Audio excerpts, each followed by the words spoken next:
Hello అందరికీ నమస్తే, welcome to Raj Kumar fit YouTube channel. ఈరోజు చెప్పబోయే టాపిక్ ఏంటంటే వైట్ రైస్. ఈ వైట్ రైస్ గురించి మీకు టాపిక్ చెప్తా, ఎట్లా చెప్తానో అర్థం చేసుకోండి. విలేజ్ ఉన్న వాళ్ళకి 40 లోపే 35 తర్వాత 35 అట్లా ఏజ్ వాళ్ళకి ఆల్మోస్ట్ పొట్టలు వచ్చేస్తున్నాయి. అసలు మీకు పొట్టలు ఎందుకు వస్తున్నాయి ఒకసారి మీరు ఆలోచించినారా? అసలు మీరు పొద్దుంచలి సాయంత్రం వరకు అసలు కష్టపడుతూనే ఉంటారు, బాయికాడ అంత హార్డ్ వర్క్ చేస్తారు. మీరు నిజంగా హ్యాండ్స్ అప్ మీకు. కానీ నేను చెప్పేది ఏంటంటే, మీకు పొట్టలు ఎందుకు వస్తున్నాయి అంటే నేను చెప్తా, మీకు క్లారిటీ చెప్తా, అర్థం చేసుకోండి. ఈ వైట్ రైస్ ఉందే, ఈ వైట్ రైస్ మీరు ఏం చేస్తారంటే, ఆల్మోస్ట్ ఊళ్ళో వాళ్ళు బ్రేక్ఫాస్ట్ ఏం చేయరు, 10 గంటలకు రైస్ తింటారు. నాకు తెలుసు, మీరు రైస్ తినడంలో తప్పు లేదు. రైస్ మీ బాడీకి కార్బ్స్ చాలా చాలా ఇంపార్టెంట్.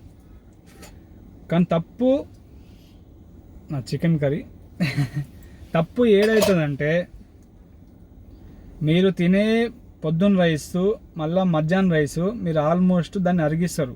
అంటే మీరు చేసే పనిలో అరిగిపోతుంది, అన్నంను కానీ ఏవైనా కానీ అరిగిపోతుంది. మీరు నైట్ తినే ఫుడ్ ఏమవుతుంది అంటే మీ బాడీలో స్టోర్ అయిపోతుంది. ఎలా స్టోర్ అవుతుంది? మేము పొద్దున్నుంచి పని చేస్తాం కదా, మాకు ఎందుకు ఉంటుందని మీ డౌట్ రావచ్చు. నేను మీ డౌట్ క్లారిఫై చేస్తాను. ఎందుకు ఫ్యాట్గా ఉండదంటే, మీరు పొద్దున తిన్న అన్నము మధ్యాహ్నం తిన్న అన్నము ఆల్మోస్ట్ మీరు చేసి హార్డ్ వర్క్లో కరిగిపోతుంది.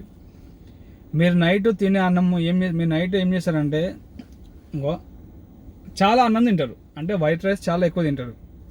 మీరు వైట్ రైస్ తినడం వల్ల మీ బాడీ అది ఏం చేస్తుందంటే, పొద్దున మీరు డైరెక్ట్ వర్క్ పని చేయలేరు కదా, తినే పని చేస్తారు కదా.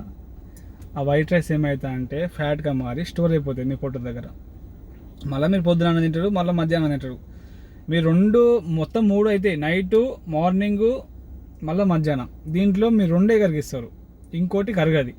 ఆ కరగని ఫుడ్డే మీ బాడీలో పొట్టగా, సైడ్ ఫ్యాట్స్గా, బెల్లీ ఫ్యాట్స్గా అయ్యి పొట్టగా ఏర్పడుతుంది, పొట్ట వస్తుంది ఆల్మోస్ట్.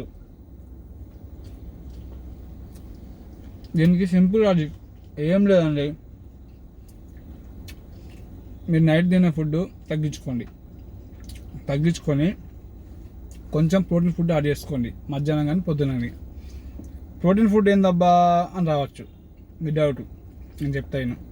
అసలు ప్రోటీన్ అంటే ఏంటంటే, ప్రోటీన్ మీ హెయిర్స్ కానీ, మీ మజిల్స్ కానీ, ఇంకా ఎవ్రీథింగ్, మీ మజిల్ మంచిగా ఉండాలన్నా, మీ ఫేస్ కానీ ఏదైనా ప్రోటీన్ ఫుడ్ కావాలి. ప్రోటీన్ మీ మజిల్ ఇంపార్టెంట్, మజిల్ తీసుకుంటుంది. అంటే కండలు రావాలన్నా ప్రోటీన్ పనిచేస్తుంది. ఈ కార్బ్స్ అనేది ఒక ఎనర్జీ లాంటిది, ఓకేనా. కొంచెం ఇట్లా దీంతో పాటు చికెన్ యాడ్ చేసుకోండి, పొద్దున తిన్నా మధ్యాహ్నం తిన్నా. బాయిల్డ్ ఎగ్స్ యాడ్ చేసుకోండి. సింపుల్, ఒక ఎగ్లో 6 గ్రామ్ ప్రోటీన్ ఉంటుంది. మీకు ఎంత మంచిది తెలుసా? ఒక డైలీ ఒక 3 eggs తినండి, 18 గ్రామ్ ప్రోటీన్ వస్తుంది. ఫుల్ ప్రోటీన్, మంచిది. అందుకనే పొట్టలు రాకుండా మంచిగా ఫిట్ ఉండాలంటే నైట్ తినే అన్నాన్ని తగ్గించుకోండి. తినండి కానీ కొంచెం రైస్ తినండి. కొంచెం అంటే ఇంత, ఒక 250 grams అక్కడ తినండి. అప్పుడు మీరు ఫిట్గా ఉంటారు, మీ బాడీ ఫిట్గా ఉంటుంది, మీ న్యూట్రిషన్ మంచి ఫాలో అవుతూ ఉంటారు. ఇంకేం లాభం, సూపర్ ఉంటారు. దాంతోపాటు లేడీస్కు చెప్పేది ఏంటంటే, లేడీస్ అమ్మలకు, అక్కలకు, చెల్లెలకు అందరికి చెప్తున్నా, మెయిన్ మీరు షుగర్ ఐటమ్ బంద్ చేయండి అమ్మా ప్లీజ్.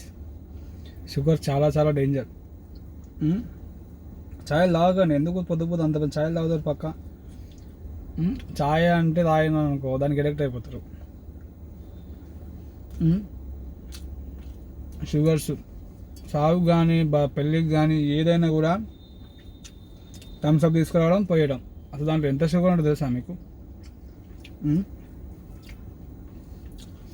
ఎప్పుడో ఒకసారి షుగర్స్ అంటే కూల్ డ్రింక్స్ కలిసినప్పుడు తాగితే అది మేలు. ఊగే పనికాడ ఊగే తాగద్దు, చాలా డేంజర్. దాని ప్లేస్లో వాటర్ ఎక్కువ తాగండి. అసలు ఊళ్ళో వాళ్ళు వాటరే తాగారు, చాలా వాటర్ తాగండి. వాటర్ తాగితేనే మీ హైడ్రేట్ బాడీ ఉంటుంది. బాడీ హీట్ అయినా కూడా మీ గట్ హెల్త్ కూడా బాగుంటుంది. ఇవన్నీ మచ్చలు వస్తాయి, స్కిన్ బాగుంటుంది. మీరు హెల్తీగా బాగుండాలంటే వాటర్ ఫస్ట్ మెయిన్ తాగాలి.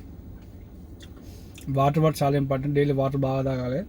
ఇంకోటి, షుగర్ ఐటమ్ దూరం ఉండండి, జంక్ ఫుడ్స్ తినకండి, పచ్చళ్ళు కూడా ఎక్కువ అవాయిడ్ చేయండి. ఊరికే ఒకటే కూరతో తినద్దు. కూరగాయలతో పాటు తినకుండా కొంచెం ఎగ్స్ చికెన్ లాంటివి తినండి. అప్పుడు మీరు హెల్తీగా ఉంటారు, బాగుంటారు, మంచిగా ఉంటారు. అన్నలకు తమ్ముళ్ళకి వ్యవసాయ ప్రతి ఒక్కరు చెప్పేది ఏంటంటే మీరు తినే ఫుడ్లో ప్రోటీన్ యాడ్ చేసుకోండి, నైట్ ఫుడ్లో వైట్ రైస్ తగ్గించుకొని తినండి, మంచి హెల్తీగా ఉండండి, బాగుండండి, పొట్టలు రావద్దండి. పొట్లతే బాగా ఇబ్బంది అవుతుంది ఫ్యూచర్లో, సరేనా? అది ఒక అనారోగ్యం. వరకు పొట్ట ఉండొద్దు ఎప్పుడు. ఒక మనిషికి ఫిట్గా ఉండాలి, స్ట్రాంగ్ ఉండాలి, ఓకేనా? ఫిట్ అంటే కండలు పెంచడమే కాదు, ఫిట్ అంటే మీ హెల్త్ పరంగా ఫిట్ ఉండాలి. కండలు పెంచుడు, కండలు పెంచాడు అని ఇంపార్టెంట్ కాదు, ఓకేనా? నచ్చితే లైక్ కొట్టండి, కామెంట్ పెట్టండి, నా యూట్యూబ్ ఛానల్ సబ్స్క్రైబ్ చేసుకోండి. నేను కూడా మిడిల్ క్లాస్ నుంచి వచ్చిన, మాది కూడా విలేజే. నేను చూసి పెరిగిన. నేను 110 kgs నుంచి 75 kg ఫిట్ అయినా. అంటే నార్మల్ ముచ్చట కాదు, చాలా కష్టపడ్డా, చాలా తెలుసుకున్నా. న్యూట్రిషన్ అన్నీ తెలుసుకోవాలి. నాకు కూడా ఊళ్ళో నుంచి తెలియదు. నేను సిటీకి వచ్చి కొన్ని తెలుసుకున్నా, ఇంకా తెలుసుకుంటానా. డౌట్లు నాకున్నా మీకున్నా పెట్టండి, కామెంట్ ఎక్స్ప్లెయిన్ చేస్తా, ఓకేనా? ఉంటాం మళ్ళా. బాయ్. నేను కార్ డ్యూటీ చేస్తా, ఇంకా డ్యూటీలో అన్నం తింటున్నా. తప్పదు, ఇంకా డ్రైవర్ కాబట్టి కష్టాలు పడాలి, సరేనా? చలో ఉంటాం మళ్ళా. బాయ్.